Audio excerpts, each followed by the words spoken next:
السلام علیکم ورحمۃ اللہ وبرکاتہ. ان الحمد لله نحمده ونستعينه ونستغفره ونعوذ بالله من شرور انفسنا ومن سيئات اعمالنا. من يهده الله فلا مضل له ومن يضلل فلا هادي له. وأشهد أن لا إله إلا الله وحده لا شريك له وأشهد أن محمدا عبده ورسوله. أما بعد فإن خير الحديث كتاب الله وخير الهدي هدي محمد صلى الله عليه وسلم وشر الأمور محدثاتها وكل محدثة بدعة وكل بدعة ضلالة وكل ضلالة في النار. ہر قسم کی حمد و ثنا اللہ تبارک و تعالیٰ کے لیے اور بے شمار درود و سلام ہو جناب نبی اکرم صلی اللہ علیہ وسلم کی ذات اقدس پہ.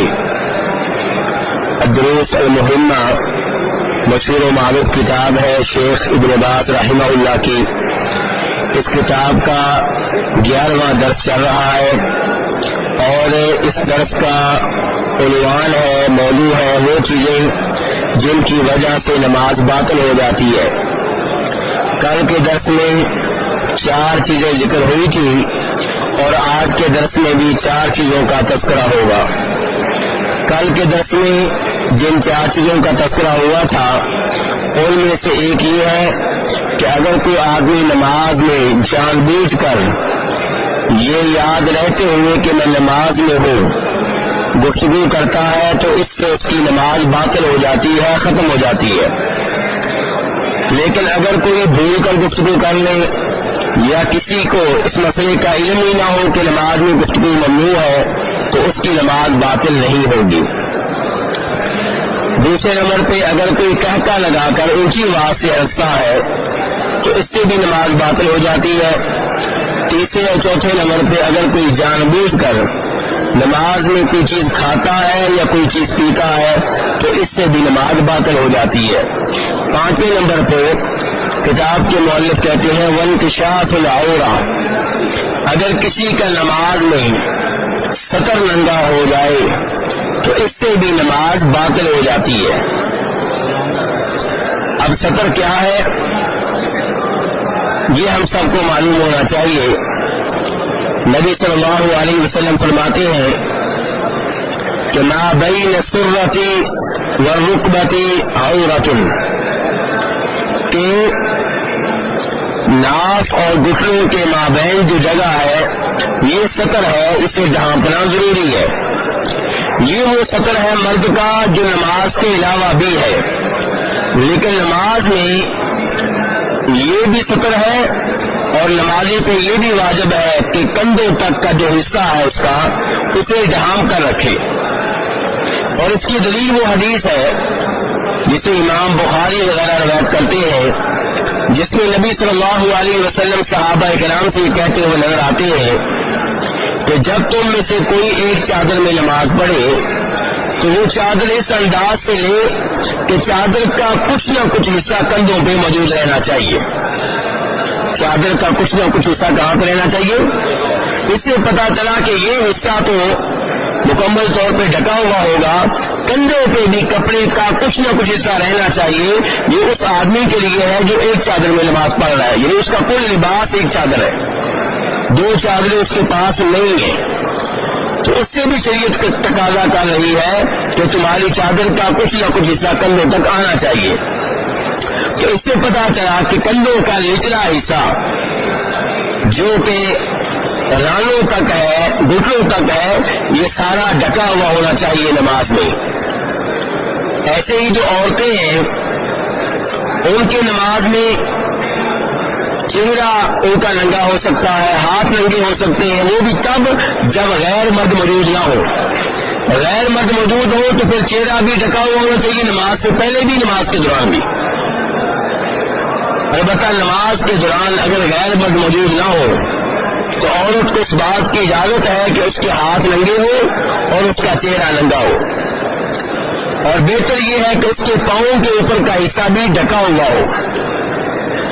اس انداز سے عورت کو نماز پڑھنی چاہیے.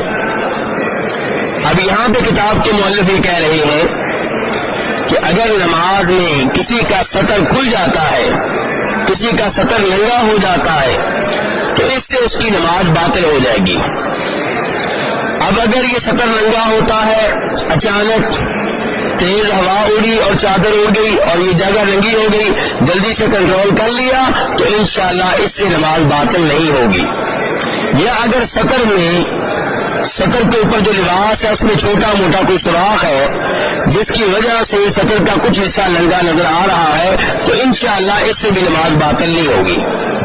لیکن اگر سطر کا کافی سارا حصہ ننگا ہے یا سطر ننگی ہو گئی ہے کپڑا اڑنے کی وجہ سے اور کافی دیر ننگی رہتی ہے، وہ سطر کا حصہ کافی دیر ننگا رہتا ہے، تو اس سے نماز باطل ہو جائے گی. آپ لوگوں نے وہ حدیث سنی ہوگی جسے امام بخاری وغیرہ روایت کرتے ہیں کہ نبی علیہ الصلوۃ والسلام کے زمانے میں ایک 7 سال کے بچے تھے. کتنے سال کے؟ 7 سال کے بچے تھے. وہ کہتے ہیں کہ ہمارا قبیلہ، ہماری برادری ایک ایسی جگہ پہ آباد تھی جس آبادی کے پاس ایک چشمہ تھا اور آنے جانے والے لوگ اس چشمے کی وجہ سے وہاں پہ پڑاؤ ڈالتے، ادھر آتے ادھر رکتے، پانی پیتے، جانوروں کو پانی پلایا کرتے تھے. تو وہاں سے مسلمان بھی گزرتے تھے. میں ان سے ملتا، ان سے پوچھتا، وہ مجھے نئے نبی کی باتیں بتاتے صلی اللہ علیہ وسلم. میں ان سے کلام سیکھ لیتا، یاد کر لیتا. اور لوگ اس انتظار میں تھے کہ نبی علیہ الصلوۃ والسلام اور اہل مکہ کے مابین فیصلہ ہو جائے، کون غالب آئے گا، کون جیتے گا. لوگ اس انتظار میں تھے کہ جب یہ فیصلہ ہو جائے گا کہ یہ نبی جیت چکا ہے، ہم اس نبی پہ ایمان لے آئیں گے، اور اگر اس نبی کو شکست ہو جاتی ہے تو پھر اس کو ایمان لانے کی ضرورت ہی نہیں ہے. جب مکہ فتح ہوا، دنیا جان گئی، دنیا کو سمجھ آ گئی کہ یہ نبی سچے ہیں، غالب آنے والے ہیں.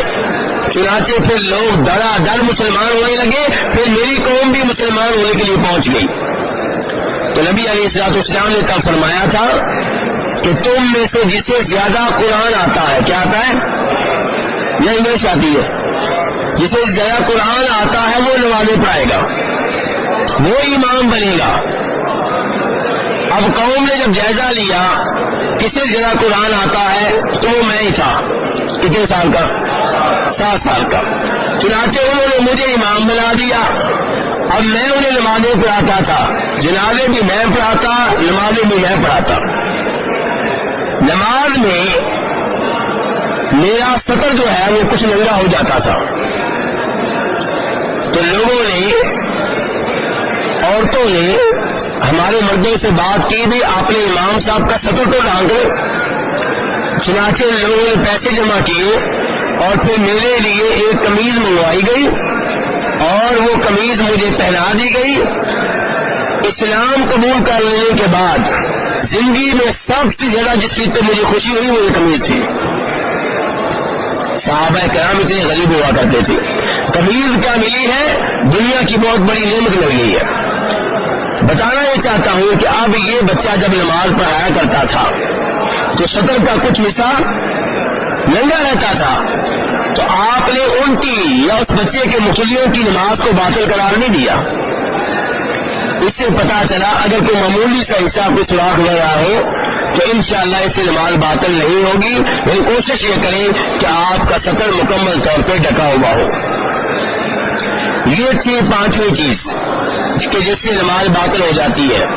6 نمبر پہ کتاب کے مؤلف کہتے ہیں وَالْإِنْحِرَافُ الْكَثِيرُ عَنْ جِهَةِ الْقِبْلَةِ، اگر کوئی قبلے والی جانب سے بہت زیادہ ٹیڑھا ہو جاتا ہے، دوسری جانب ہو جاتا ہے، تو اس کی نماز بھی باطل ہو جائے گی. آپ جانتے ہیں کہ نماز کے لیے قبلہ رخ ہونا نماز کی شرائط میں سے ایک بڑی شرط ہے. اللہ تعالیٰ فرماتے ہیں فَوَلِّ وَجْهَكَ شَطْرَ الْمَسْجِدِ الْحَرَامِ. تو قبلہ رخ ہونا ضروری ہے، الا یہ کہ کسی کو پتہ نہ چل سکے قبلہ کدھر ہے. تلاش کے باوجود، محنت کے باوجود، کوششوں کے باوجود یا کوئی مریض ہے اس کے لیے قبلہ رخ ہونا ممکن نہیں ہے تو یہ الگ بات ہے، ورنہ قبلہ کی طرف رخ کرنا نماز کی شرائط میں سے ایک شرط ہے، اس کے بغیر نماز نہیں ہوتی جبکہ فرض نماز ہو۔ نفل نماز میں اس معاملے میں کچھ نرمی ہے۔ اب اگر کوئی آدمی قبلے والی سائڈ سے بہت زیادہ کسی اور جانب مڑ جاتا ہے، مثال کے طور پہ یہاں قبلہ ادھر ہے اور کوئی آدمی ادھر منہ کر لیتا ہے تو اس کی نماز باطل ہو جائے گی، جو دو رکعتیں پڑھی ہیں وہ ختم ہو جائیں گی، اس کو چاہیے کہ اب نئے سرے سے یہ نماز پڑھے۔ لیکن اگر کوئی آدمی تھوڑا سا ٹیڑھا میڑھا ہو گیا ہے تو انشاءاللہ اس سے نماز باطل نہیں ہوگی، اور اگر کسی کو قبلے کے بارے میں علم ہی نہیں ہو سکا تو اسے بھی معافی ہے۔ امام ابن ماجہ روایت کرتے ہیں جناب عامر ابن ربیعہ رضی اللہ تعالیٰ عنہ سے، کہتے ہیں کہ ہم نبی صلی اللہ علیہ وسلم کے ساتھ تھے، سفر میں تھے، اندھیری اور تاریک رات تھی، رات کو ہم لوگوں نے نمازیں پڑھی، قبلے کے بارے میں علم نہیں ہو سکا، جس کا جدھر منہ تھا اسے ادھر منہ کر کے نماز پڑھ لی، صبح پتا چلا کہ ہم نے جدھر نمازیں پڑھی ہیں وہ قبلہ نہیں تھا۔ نبی علیہ السلام سے سوال کیا تو آپ کی آیت نازل ہوئی فَأَيْنَمَا تُوَلُّوا فَثَمَّ وَجْهُ اللَّهِ، جدھر بھی منہ کرو ادھر اللہ کا چہرہ ہے۔ تو اس سے پتا چلا کہ اگر کوشش کے باوجود علم نہ ہو سکے قبلہ کدھر ہے تو انشاءاللہ پھر آپ کی نماز باطل نہیں ہوگی۔ کتاب کے مؤلف کہتے ہیں 7ویں نمبر پہ وہ چیز جس سے نماز باطل ہو جاتی ہے وَالْعَبَثُ الْكَثِيرُ الْمُتَوَالِي بِالصَّلَاةِ، اگر کوئی آدمی نماز میں بہت زیادہ اور مسلسل فضول حرکتیں کرتا ہے تو اس کی نماز بھی باطل ہو جاتی ہے۔ مسلسل اور بہت زیادہ فضول حرکتیں کر رہے ہیں، نماز میں کہا گیا وَقُومُوا لِلَّهِ قَانِتِينَ کہ انسان اللہ تعالیٰ کے لیے خشوع خضوع کے ساتھ بادر ہو کے نماز ادا کرے، اور اگر کبھی کوئی چھوٹی موٹی حرکت کی ضرورت پیش آ گئی تو انشاءاللہ کوئی حرج نہیں ہے، لیکن نماز کو کھیل تماشا بنا لینا، فضول حرکتیں کرتے رہنا، مسلسل کرتے رہنا، بار بار کرتے رہنا، اس سے نماز باطل ہو جائے گی، نماز باقی نہیں رہے گی۔ البتہ چھوٹی موٹی حرکت اور وہ بھی کسی وجہ سے ہو تو اس میں معافی ہے، اس میں کوئی حرج نہیں ہے۔ اس کی کئی ایک مثالیں میں درس میں دیتا رہتا ہوں، ایک دو مثالیں آج بھی ذکر کرنا چاہوں گا۔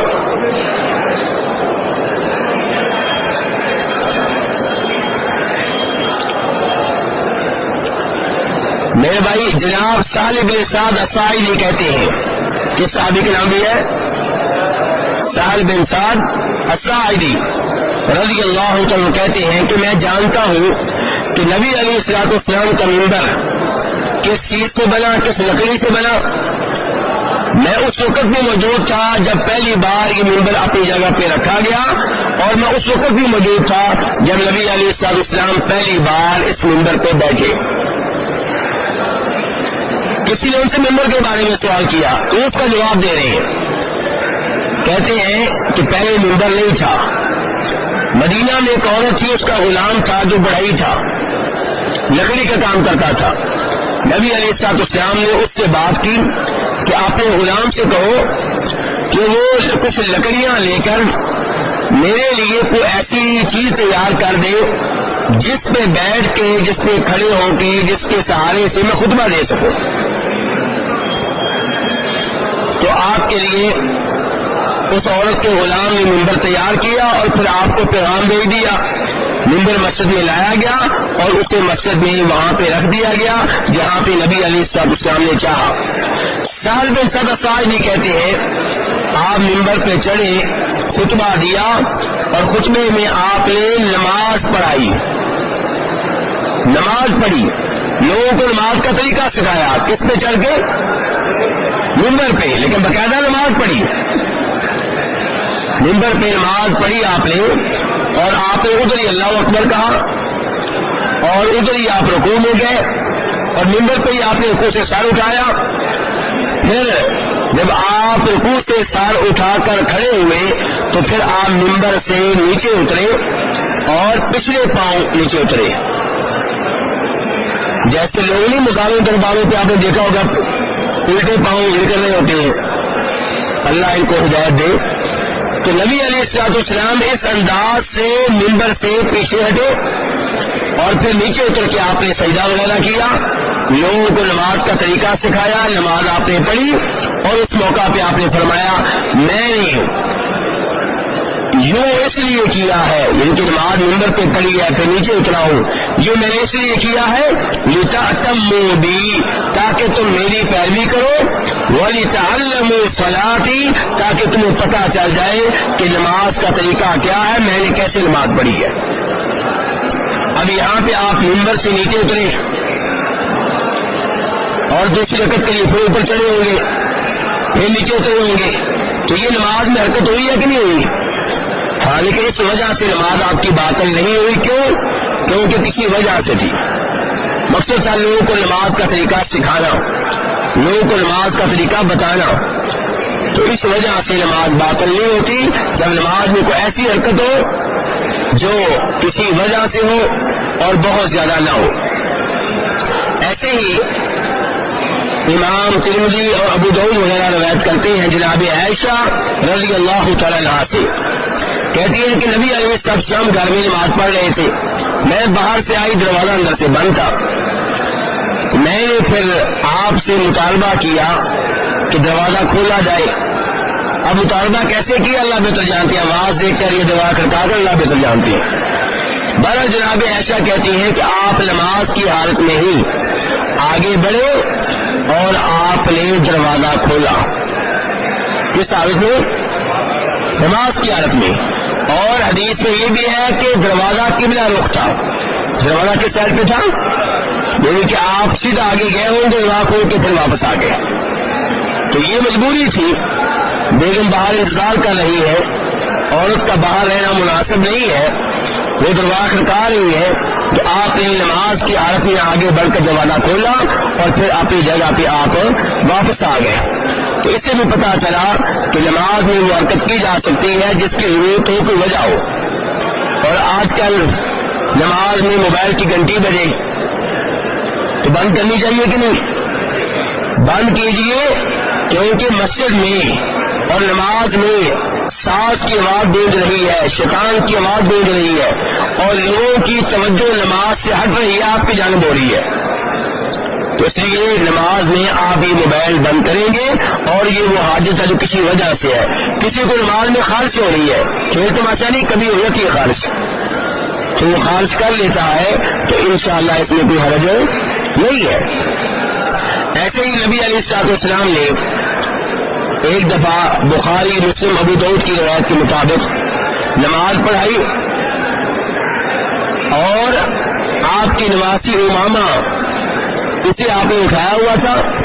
نماز کے دوران آپ نے انہیں کندھوں پہ بٹھا لیا, جب رکوع سجدے میں جاتے تو انہیں نیچے زمین پہ بٹھا دیتے, اور جب واپس اٹھنے لگتے تو پھر انہیں کندھوں پہ اٹھا دیتے. کس کو؟ اپنی نمازی امامہ کو. اس انداز سے آپ نے نماز مکمل کی. تو آج اگر کوئی عورت نماز میں اپنا بچہ اٹھانا چاہے, اسے خطرہ ہے کہ بچہ گم ہو جائے گا, مسجد نبی میں رش ہے, مسجد حرام میں رش ہے, اسے خطرہ کو بچہ لے جائے گا, یا اس کا بچہ ویسے رو رہا ہے, بچے کو اٹھا کے نماز پڑھتی ہے, اب اٹھائے گی ظاہر حرکت ہوگی, تو انشاءاللہ اس حرکت میں کوئی حرج نہیں ہے. خود نبی علیہ السلام نے اس انداز سے نماز ادا کی ہے, نماز پڑھی ہے. لیکن بغیر کسی وجہ کے مسلسل اور فضول حرکتیں کرنا نماز میں اور بار بار کرنا, اس سے نماز باطل ہو جاتی ہے. آخری وہ چیز جس سے نماز باطل ہو جاتی ہے, کتاب کے مؤلف کہتے ہیں وانتقاد الطہارہ, کہ اگر کسی کا وضو ٹوٹ جائے, نماز کے دوران وضو ٹوٹ جائے, طہارت باقی نہ رہے, عورت ہے نماز کے دوران حیض کا خون شروع ہو جائے, عورت ہے نماز کے دوران ولادت کا عمل شروع ہو جائے, مرد ہے نماز میں ہوا نکل جائے, مرد ہے نماز میں تھوڑا سا پخانہ نکل جائے, مرد ہے نماز میں تھوڑا سا مدی کا پانی نکل جائے,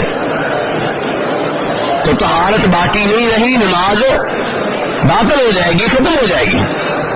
اور اس کی دلیل وہ حدیث ہے جسے جناب ابو ہریرہ روایت کرتے ہیں رضی اللہ تعالیٰ عنہ کہ نبی علیہ الصلوۃ والسلام نے فرمایا لا يقبل الله صلاة احدكم اذا احدث حتى يتوضا، جب تم میں سے کوئی بے وضو ہو جائے، کسی کی طہارت باقی نہ رہے، تو اللہ تعالیٰ اس کی نماز قبول نہیں کریں گے جب تک کہ وہ وضو نہیں کر لیتا، جب تک کہ وہ طہارت حاصل نہیں کر لیتا۔ اور مسلم شریف کی حدیث میں نبی علیہ السلام فرماتے ہیں طہارت کے بغیر نماز قبول نہیں ہوتی۔ تو یہ میرے بھائیو 8 چیزیں ہیں جن کی وجہ سے نماز باطل ہو جاتی ہے۔ اللہ رب العزت سے دعا ہے کہ اللہ تعالیٰ ہمیں دین کے مسائل توجہ کے ساتھ سمجھنے کی توفیق عنایت فرمائے اور ان پہ عمل پیرا ہونے کی توفیق عنایت فرمائے۔ اللہ تعالیٰ ہمیں پکا نمازی بنائے اور نمازیں نبی علیہ الصلوۃ والسلام کے طریقے کے مطابق ادا کرنے کی توفیق عنایت فرمائے۔ وصلی اللہ تعالی علی نبی محمد وآلہ وصحبہ اجمعین۔